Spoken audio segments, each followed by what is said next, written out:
Почитувани, само во Кина, во време на најбруталниот комунизам, со тенкови се газеа студенти кои не се согласуваа со политиките на власта.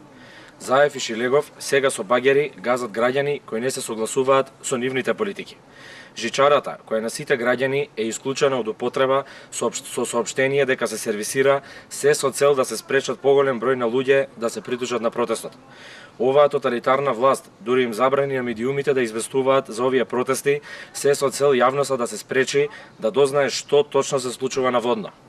Лажните душегрижници и борци за чист воздух од власта со месеци ја лажеа јавноста дека шумата на Водно нема да се сече, за подоцна да видиме откако ја исекоја, решија дека треба да ја сочуваат. Шилегов и власта прават екзекуција на Водно.